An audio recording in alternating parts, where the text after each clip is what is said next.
Involved in defence again then, this time. And his accuracy as unerring, with the ball out of hand as it is at the posts. Brian Campsell, again wanting to make sure there's plenty of a gap there. Nigel Bazzani, what an amazing character he is. 39 years of age now.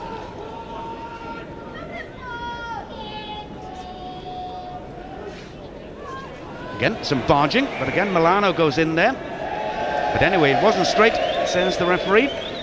So he brings them in for set scrum to Pontypridd.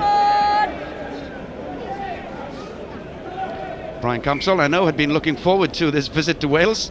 I'm sure didn't expect this sort of clash between these two teams.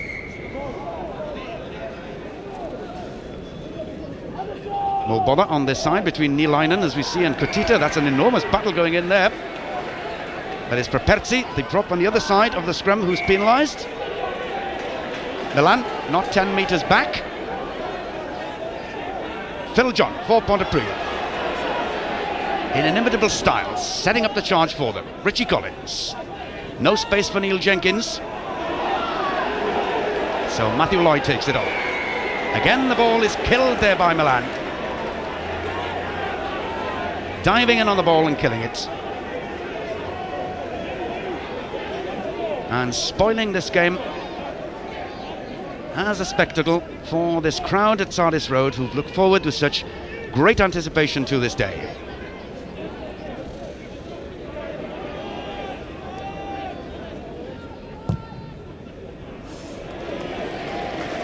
Neil Jenkins has taken Pontypridd back again into the Milan 22 with another of those prodigious kicks.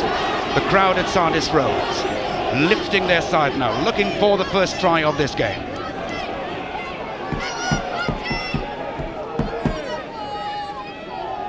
Pontypridd dominated the early line-out exchanges, but Milan have found a way to disrupt them a little. Again this time, taken by Gustavo Milano, and picking up the giant 19 stone 9 Berni, the second row. Yet another punch going in there. Again, Milano's involved.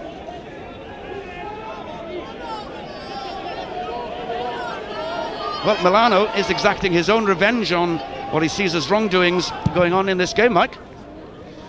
That's right, I feel a little bit sorry for the referee that the touch judge is not helping him too much, and quite a lot going on there, as we can see. Yeah, there was butting on both sides as well. A punch went in. And the way things are going, sooner or later, someone is going to leave the field.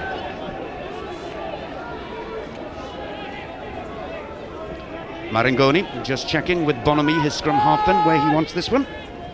Pedroni 4 has been their main line-out jumper at the front. Again, tapping down, but a difficult ball for the scrum half. So Rowley setting up Richie Collins. Pontypridd rather running out of space though on the far side.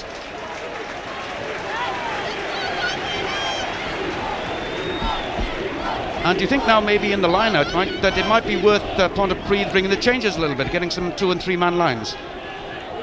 Well, I think they've got the cushion now. You know, they really shouldn't be looking to kill Milan off, trying to get some quick ball and get the backs away. Again, barging at the line-up and the elbow in there.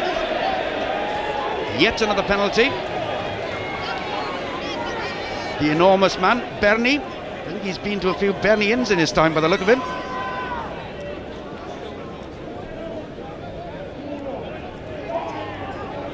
So again, Pontypridd, 9 points up, want to extend that, obviously. If you have a kicker like Neil Jenkins in your side, you take every single opportunity that comes.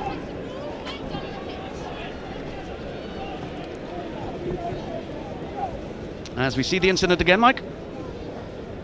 Yeah, number 5 going straight across and obstructing and barging the Pontypridd player. Considering his weight, he did extremely well to get up that high. He's like Jonah Lomo without a neck.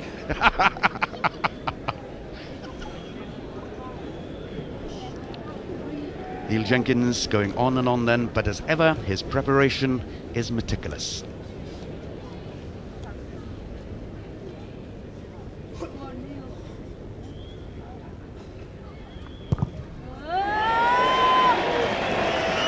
21-12 becomes 24-12. What a tremendous display of goal kicking this is by Neil Jenkins. Pontypridd now with that 12-point cushion, and let's hope they can get a few tries between now and the end of the game to seal a famous victory.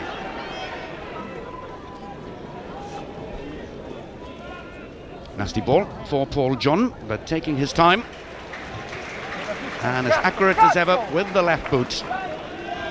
Such a good controller to have in support of this pack of forwards, Paul John. Capped by Wales, of course, in the South Seas. And under the watchful eye here of Father Dennis, the coach at Sardis Road.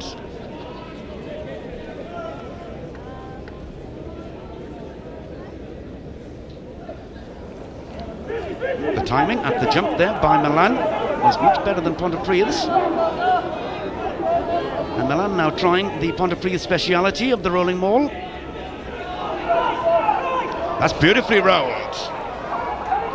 Bonomi was coming up, hoping to take advantage of it, but just couldn't quite do so. But Milano has, and Kutita. Short again then. In on the drive is the flanker. Beretta, wearing 18, just a couple of metres out. But they look to have lost the ball. David Manley going in to play scrum half. And finally, Pontypridd getting it away. But again, Milan looking dangerous, Mike, from that position. That was better by Milan, some concerted attacks. They played past the ball carrier who was on the floor very well and brought runners onto the ball. Some good stuff. Yes, the hookup, Marangoni was involved in that a couple of times. But in the end, giving away possession to Pontypridd.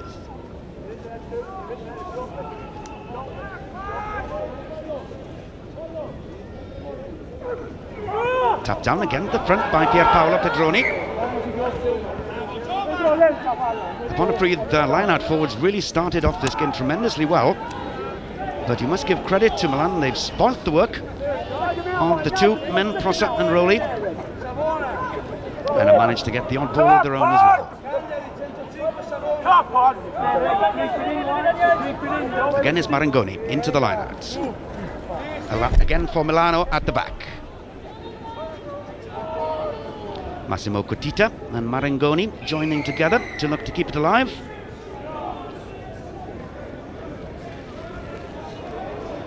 And another incident.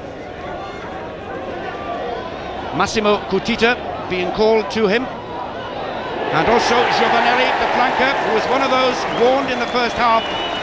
Massimo Giovanelli leaves the field. He has been sent off for a headbutt, it would seem. And really, he had to go, Mike, because he was warned in the first half. Well, Brian Campbell warned him in the first half, as you said, Bob. He couldn't pick out the incident there, but Mr. Campbell obviously very sure that something had happened, and he put in a headbutt. He had to go. Yes, we said a few minutes ago, it was only a matter of time the way things are going, but someone is going to leave the field. Massimo Giovanelli was favourite for it, after being warned very seriously indeed by the referee in the first half. So Milan then are down to 14 men, and maybe now that may be the catalyst for Pontypridd to switch the ball around the field a little bit more.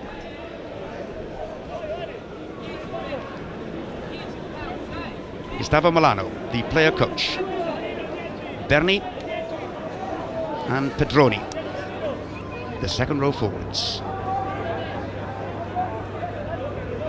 Brian Campbell will hope now that that's sorted things out.